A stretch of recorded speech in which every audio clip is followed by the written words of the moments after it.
Hanya dia dan Tuhan yang tahu. Tetapi hasilnya adalah penggiringan, penggiringan opini. Izin stage video ini ya. Jadi saya merasa terpanggil untuk mengomentari ya video dari abang ahli IT ini. Ini bapak ini luar biasa, seorang doktor, seorang magister, seorang S1 yang linier di bidangnya, di bidang IT. Ini sungguh luar biasa dan sekolahnya juga di Jepang ya, di tempat teknologi canggih itu berasal. Nah, saudaraku yang terkasih, saya tuh setuju apa yang dikatakan oleh bapak ini. Nah, di sini saya ingin juga menambahkan atau mungkin berdiskusi ya dengan teman-teman semuanya di sini. Siapa tahu apa yang saya sampaikan ini masuk akal. Jadi begini saudaraku yang terkasih. Memang video bisa mempengaruhi kehidupan kita. Banyak sekali faktor secara langsung yang mempengaruhi keadaan psikologi seseorang dan perilakunya. Dan salah satunya adalah film atau tayangan video, baik itu YouTube dan sebagainya yang kita tonton.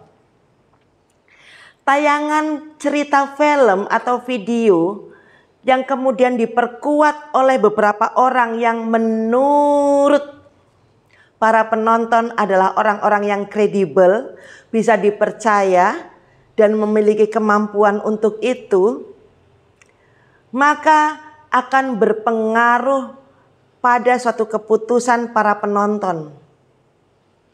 Nah, saudaraku yang terkasih, neuroscience dan psikologi menjelaskan bahwa film atau tontonan tersebut dapat memberikan dampak selayaknya pengalaman yang terjadi di dunia nyata.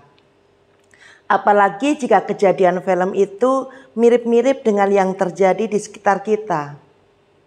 Maka akan lebih mudah memunculkan emosi dan memunculkan suatu reaksi yang besar dalam diri kita. Nah, kira-kira nih tontonan apa itu? Ya tentu tontonan yang seperti disajikan oleh abang tadi. Tontonan tentang Jessica yang orang awam itu tidak bisa menonton secara jelas, makanya harus ada narasi. Beberapa orang mencoba untuk menjelaskan video tersebut dalam bentuk narasi, menyodorkan bukti-buktinya dan beberapa saksi yang ada di dalamnya, menyodorkan BAP, menyodorkan semua hal yang terkait dan memperkuat film tersebut. Dan dia percaya. Kenapa? Karena film dapat mempengaruhi persepsi fenomena tertentu yang membuat penonton terlarut dalam emosi dan melepaskan hormon serta cairan neurotransmitter yang terkait yang bisa menciptakan emosi, kemarahan, kesedihan, ataupun sukacita dan kebahagiaan.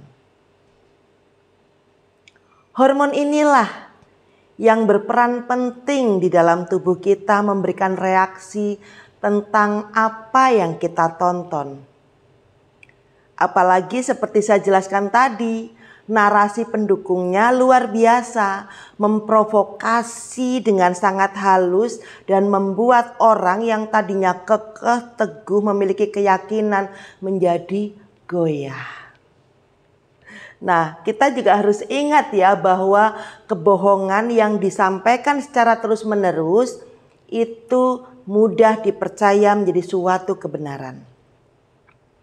Kita perlu belajar bahwa ada beberapa tahap yang membuat film atau video mempengaruhi suatu keputusan. Semua hal yang kita bicarakan ini terkait dengan otak kita, khususnya bagian depan atau cerebral cortex. Nah, ini ada di depan otak kita di bagian depan dan ini terdiri dari 4 lobus. Lobus inilah yang melibatkan suatu ingatan, kecerdasan, dan kepribadian tingkat tinggi. Ini prosesnya semua kejadian dilihat oleh mata, entah kejadian itu nyata atau dalam film, kemudian diproses dan disimpan di dalam otak kita, diolah, kemudian muncullah emosi dan kemudian mempengaruhi pemikiran dan mengalahkan akal sehat manusia. Jadi saya bisa memahami jika yang terjadi adalah para saksi ahli, hakim, jaksa yang menonton video rekayasa ini akan terpengaruh dan memiliki persepsi yang sama, apa seperti yang direncanakan oleh sang sutradara atas suruhan dari produser. Mari kita berpikir, siapakah sutradaranya, siapakah produsernya, kemudian siapakah eksekutornya, siapakah para aktrisnya, dan siapakah korbannya. Terima kasih, Tuhan memberkati.